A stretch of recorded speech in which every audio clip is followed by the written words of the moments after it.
నమస్తే. ప్రభుత్వం ఏర్పడ్డ నాటి నుంచి ఇటు బీఆర్ఎస్ అటు బీజేపీ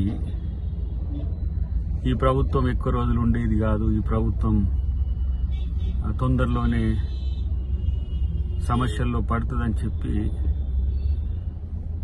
ఒక దురదృష్టకరమైన స్టేట్మెంట్స్ టీఆర్ఎస్ బీజేపీ నాయకులు ఇవ్వడం మనం గమనించినాం.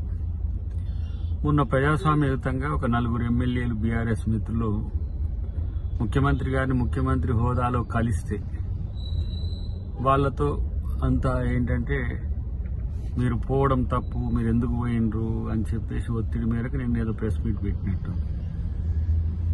కాంగ్రెస్ పార్టీ బీఆర్ఎస్ మాదిరిగానో లేకపోతే ఇతర పార్టీల మాదిరిగానో ఇష్టానుసారంగా ప్రజాస్వామ్య వ్యతిరేక చర్యలు చేయదు.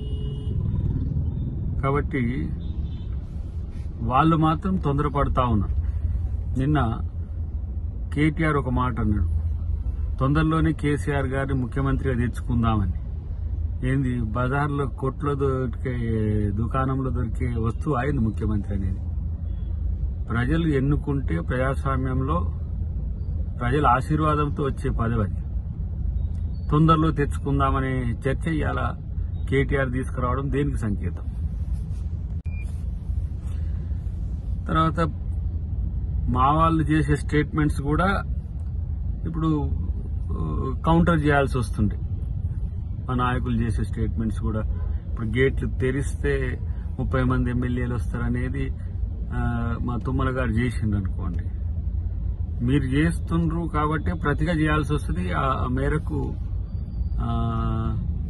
సమాచారం ఉండి ఉండవచ్చు. బట్ ఎందుకు సంయమనంతో ఉంటున్నాం, ఎందుకు ఇలా ప్రజాస్వామ్యయుతంగా ప్రభుత్వం తర్వాత ప్రతిపక్షాలు ఉండాలని కోరుకుంటున్నామో అది అర్థం చేసుకుంటే మంచిది. ఏదో కేటీఆర్ ఇస్తేనో కేసీఆర్ ఇస్తేనో లేకపోతే బీజేపీ మోడీ ఇస్తేనో వచ్చిన ప్రభుత్వం కాదు. ప్రజలు ఎన్నుకున్న ప్రభుత్వాన్ని గౌరవించాల్సిన అవసరం ఉంది. గతంలో రాజాసింగ్ కడియం శ్రీహర్ గారు మాట్లాడిన స్టేట్మెంట్స్ కూడా మీరు చూసిండ్రు. ఒకవేళ మీరు విపక్షంలో ఉండి ఇలాంటి పిచ్చి ప్రేలాపనలు చేస్తే అధికారంలో ఉన్న పార్టీ ఆ మాత్రం సోయితో ఉండదా? ఆ ఇంగితం మర్చిపోయి స్టేట్మెంట్స్ ఇస్తున్నారా?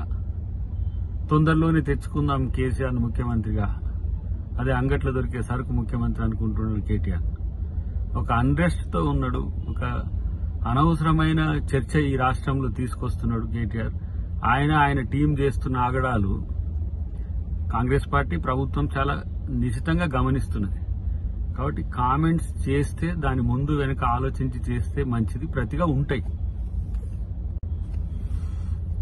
అవినీతి అక్రమాలు బయట పెడతామంటేనేమో ప్రభుత్వం కక్ష సాధింపు అంటారు. ఒకవైపు కాళేశ్వరం కుంగిపోవడము లేకపోతే ఇతరత్ర అంశాల్లో ఇలా బయటపడుతున్న అక్రమాల గురించి చర్చ చేస్తేనేమో అవి ప్రభుత్వం కక్ష సాధింపులు అంటారు. చేసే తప్పుడు పని చేస్తారు, నిర్ణయాలు తీసుకోవద్దు. మళ్ళీ 50 రోజులు దాటకముందే ప్రభుత్వం మళ్ళీ మేము తెచ్చుకుంటామనే ప్రగల్భాలు పలుకుతున్నారు. అదే కనుక చేస్తే మరి తుమ్మల గారు చేసిన స్టేట్మెంట్ కరెక్ట్ కాకుండా అయిపోద్దా? ఆ స్థాయి దమ్ము, ఆ స్థాయి శక్తి ముఖ్యమంత్రి గారికి లేదా, కాంగ్రెస్ ప్రభుత్వానికి లేదా? ఇది కేవలం రచ్చను క్రియేట్ చేసి వాళ్ళ మీద జరుగుతున్న ప్రచారము, వాళ్ళను పట్టించుకొని తీరును పక్కన పెట్టాలని ఎత్తుగడే కనబడుతున్నది దీంట్లో. కాబట్టి ఏది ఏమైనా ప్రభుత్వం చేసే పని ప్రభుత్వం చేస్తూనే ఉంటుంది. ఎలాంటి ప్రజా వ్యతిరేక లేదంటే ప్రభుత్వ వ్యతిరేక చర్యలు లేకపోతే ప్రభుత్వ వ్యతిరేక స్టేట్మెంట్స్ ఇస్తే దానికి ప్రతిగా డెఫినెట్ గా కార్యాచరణ తీసుకోవడానికి కూడా ప్రభుత్వం వెనుకడిగేయదు. ఎందుకంటే ఇవన్నీ కూడా అసహనపు వ్యాఖ్యలుగా కాంగ్రెస్ పార్టీ భావిస్తున్నది. ఇక దాని మీద ఎలాంటి భవిష్యత్తులో ఎలాంటి పరిణామాలు ఉంటాయనే విషయంలో చూద్దాం, వేచి చూద్దాం. బట్ ప్రజాస్వామ్యయుతంగా మలగాల్సిన అవసరం 2 విపక్షాలకు ఉన్నాయి, బీజేపీ బీఆర్ఎస్, కానీ తెలుసుకుంటే మంచిది. Subscribe us and press the bell icon for more interesting updates.